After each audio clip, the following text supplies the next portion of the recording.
السلام علیکم ورحمۃ اللہ وبرکاتہ۔ امید ہے آپ سب خیریت ہوں گے۔ اللہ پاک سب کو خیر و عافیت سے رکھے، ہر مشکل ہر پریشانی دور فرمائے، تمام جائز حاجات پوری فرمائے۔ انوار القرآن آن لائن لرننگ اکیڈمی میں اہلا و سہلا مرحبا۔ ہم نے تختی نمبر 9 شروع کی تھی، ایک سبق ہوا تھا، اب ہم اس سے آگے چلتے ہیں انشاءاللہ۔ امید ہے آپ کو سمجھ آ گئی ہوگی۔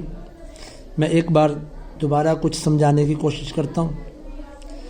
اعوذ باللہ من الشیطان الرجیم، بسم اللہ الرحمن الرحیم۔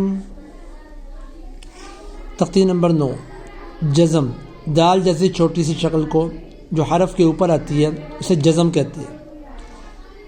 زبر زیر پیش کو لمبا نہیں کرے گے اور نہ جھٹکا دے گے، درمیانی انداز میں تا زبر تا نہیں پڑھے گے، تا زبر تا نہیں پڑھے گے، تا زبر تا، تا زیر تی، تا پیش تو۔ 2 زبر 2 زیر 2 پیش پہ غنہ کرتے ہیں۔ غنہ ناک میں آواز بند کرنے کو کہتے ہیں، یہ نون تنوین بھی کہلاتا ہے۔ 2 زبر 2 زیر 2 پیش اس کو تنوین کہتے ہیں۔ اگر یہ کسی حرف پر آ جائے تو اسے نون تنوین کہے گی۔ تا 2 زبر تن، تا 2 زیر تن، تا 2 پیش تن، غنہ ہو رہا ہے۔ اصل تلفظ کی ادائیگی کا اس تختی میں آ کے پتہ چلتا ہے، پہچان ہوتی ہے۔ جب قراء کرام تجوید سکھاتے ہیں تو وہ اس طرح سکھاتے ہیں، جس حرف کو ٹھیک کرنا ہوتا ہے اس حرف کے اوپر جزم لگا دیتے ہیں اور اس سے پہلے حرف پر زبر زیر یا پیش لگاتے ہیں۔ اب اس حرف کو ٹھیک کرنا ہے، اب اس پر لگائی ہم نے جزم اور اس سے پہلے حرف پر ہم نے زبر لگا دی، ایسے جزم لگائی، زیر لگا دی، جزم لگائی اور پیش لگا دی۔ یہ سارے تلفظ کی ادائیگی اس طریقے سے اچھے انداز میں انشاءاللہ تعالی ہو جاتی ہے۔ اب میں نے آپ کو بتایا تھا قلقلہ کی 2 شرطیں ہیں۔ قلقلہ کرنے سے قلقلہ والے حرف پر جزم آئے اور اس سے پہلے والے حرف پر زبر ہو یا زیر ہو یا پیش ہو۔ قلقلہ والے حرف پر جزم ہی ہونی چاہیے اور اس سے پہلے حرف پر زبر یا زیر یا پیش، تینوں میں سے کوئی بھی آئے تو وہاں قلقلہ ہوگا۔ اور قلقلہ کہتے ہیں آواز کو ہلانا، جنبش دینا، اپنے مخرج سے ہلکی سی آواز کو پھسلانا، اسے قلقلہ کہتے ہیں۔ اب یہ قلقلہ والا حرف نہیں ہے تو اس کو ہم جیسے ہی حرف مکمل ہوگا فوراً آواز کو روک دیں گے۔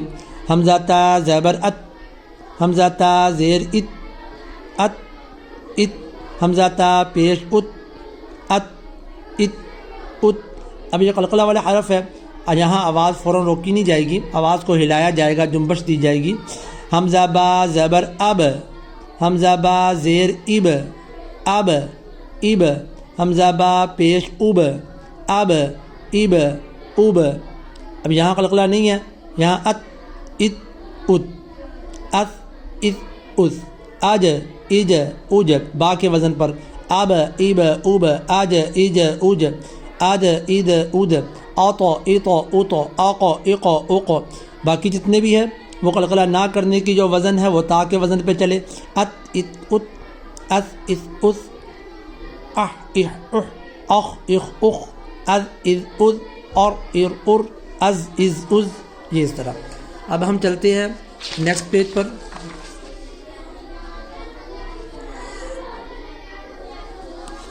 حمزہ میم زبر ام، قلقلہ نہیں ہو رہا، ام ام ام، ان ان ان۔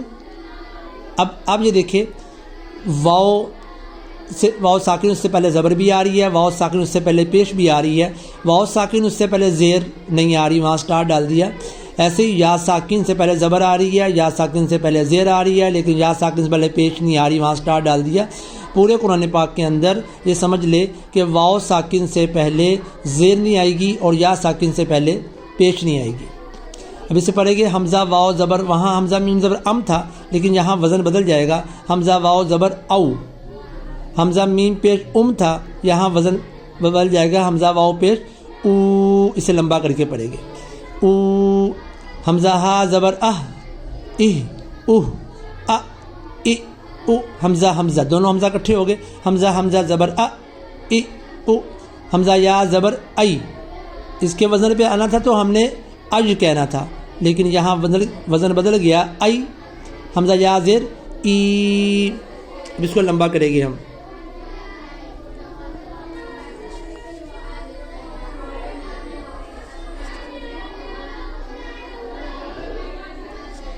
ان دونوں کو ہم لمبا کریں گے، حمزہ واو پیش او، حمزہ یا زیر ای۔ اب یہ لمبا کیوں ہوگا؟ انشاءاللہ تعالی یہ 3 تختیہ پڑھنے کے بعد جو اگلا سبق آئے گا وہاں حروف مدات کا، وہاں جا کر سمجھ آ جائے گی انشاءاللہ یہ لمبا کیوں ہو رہا ہے۔ حمزہ واو زبر او، حمزہ واو پیش او، حمزہ یا زبر ای، حمزہ یا زیر ای۔ اب پیچھے میں نے جتنا بھی پیچھے تختی میں پڑھا یا آج کے اس سبق میں پڑھا یا 3 لائنوں میں پڑھا، وہ کیا آ رہا ہے؟ ساکن والے حرف سے پہلے الف آ رہی ہے، الف کے نیچے زبر زیر پیش آ جائے تو وہ حمزہ بن جاتے ہیں، ساکن والے حرف سے پہلے حمزہ، ساکن والے حرف سے پہلے حمزہ، ساکن والے حرف سے پہلے حمزہ۔ اب یہ آگے جتنے بھی آ رہے ہیں وہ ساکن والے حرف سے پہلے مختلف حروف لکھ کر سمجھانے کی کوشش کی ہے۔ اذ، ام، ان، حمزہ واو زبر او، چینج ہو گیا او۔ اب یہ پیچھے آیا تھا دال ساکن، اس سے پہلے حرف پر زبر زیر پیش آئی تھی لیکن وہ تھا حمزہ۔ اب یہاں دال ساکن سے پہلے زا ڈال کے دکھائی تو یہاں قلقلہ کیسے ہوگا؟ زا دال زیر زد، زال را زبر در، یہاں قلقلہ نہیں ہو رہا۔ زال قاف پیش ذوقو، ذوقو، دال عین زبر دع، یہاں قلقلہ ہو رہا ہے، قلقلہ والے حرف سے پہلے حرف پر پیش آ رہی ہے، یہاں قلقلہ ہو رہا ہے۔ دال عین زبر دع، یہاں قلقلہ نہیں ہو رہا لیکن لاسٹ میں عین کی آواز نکلے گی، دع۔ میم نون زبر من، لام واو زبر لو، یہ حمزہ واو زبر او، یہاں لام واو زبر لو۔ عین دال زیر عید، دال ساکن اس سے پہلے حرف کے نیچے زیر آئی، دال ساکن اس سے پہلے حرف کے نیچے زیر آئی، قلقلہ ہو گیا۔ عین دال زیر عید، قاف ساکن، دال ساکن، قلقلہ والا حرف، اس سے پہلے حرف پر زبر آ گئی تو یہاں قلقلہ ہوگا۔ قاف دال زبر قد، خذ، ہم، من، کئی، کاف یا زبر کئی، حمزہ یا زبر ای، کاف یا زبر کئی۔ کن، حب، با ساکن، قلقلہ والا حرف، اس سے پہلے حرف پر زبر آ گئی تو کیا ہوگا؟ قلقلہ۔ ہا با زبر حب، کم، لم، قم، بل، سل، تب، با ساکن اس سے پہلے حرف پر پیش آئی، قلقلہ، تب۔ قل، اب آگے 3 4 حرف، اس سے آگے زیادہ حرف آتے چلے جائیں گے۔ میم نون زیر من، ہا میم پیش ہم، من ہم، میم نون زیر من، کاف میم پیش کم، من کم، حمزہ نون زبر ان، تا میم پیش تم، آتم، لام زبر ل، کاف میم پیش کم، لکم، لام زبر ل، ہا میم پیش ہم، لہم۔ ایک ہوتا ہے غنہ، اسے کہتے ہیں ناک میں آواز بند کرنا، ایک ہوتا ہے اخفا، اخفا میں آدھی آواز منہ سے نکلتی ہے اور آدھی آواز ناک سے ادا ہوتی ہے۔ اب یہاں جو ہے یہاں پیچھے میں نے آپ کو بتایا تھا با 2 زبر بن، بن، بن، 2 زبر 2 زیر 2 پیش آ جائے، وہاں غنہ کرتے ہو، پوری آواز ناک میں جا رہی ہے۔ اب یہاں آپ نوٹ کر رہے ہوگے یہاں آواز میں ایک ہوتا ہے من، من، من، یہ غنہ، میں ہم، یہ یہاں تو غنہ کرنا نہیں، ویسے میں نے آپ کو بتایا یہ میں کم، میں کم، میں کم، من کم، من کم نہیں، میں کم، یہ غنہ کیا ہوگا؟ من، من، یہ میں آدھی آواز منہ سے آج ناک سے۔ آتم، آتم، انتم نہیں، آتم، آتم، اخفا۔ یہ تھا ہمارا آج کا سبق۔ اگر آپ یہ سمجھ جائے گے انشاءاللہ، یہ تختی میں نے آپ کو پہلے بھی بتائی تھی، تختی نمبر 9 بہت اہم سبق ہے، اہم تختی ہے یہ جزم والی۔ اب اس کے اندر سارا جتنا پیچھے پڑا ہوگا زبر زیر پیش، 2 زبر 2 زیر 2 پیش اور جزم، یہ سب کی مشق آگے آ رہی ہے، اس کو سمجھنا ہے۔ یہاں تک آپ کے لیے بہت آسان ہے، اگر آپ نے سمجھ لیا آگے بھی آسان ہو جائے گا، اگر نہ سمجھا تو آگے مشکلات پیدا ہوتی چلی جائے گی۔ میں نے پہلے بھی کہا تھا، اب بھی کہتا ہوں کہ پرسنل SMS کر کر، کالز کر کے، جیسے بھی ہے آپ سمجھنے کی کوشش کریں، سمجھیں، انشاءاللہ بہت فائدہ ہوگا۔ صدق اللہ العظیم وآخر دعوانا ان الحمد للہ رب العالمین.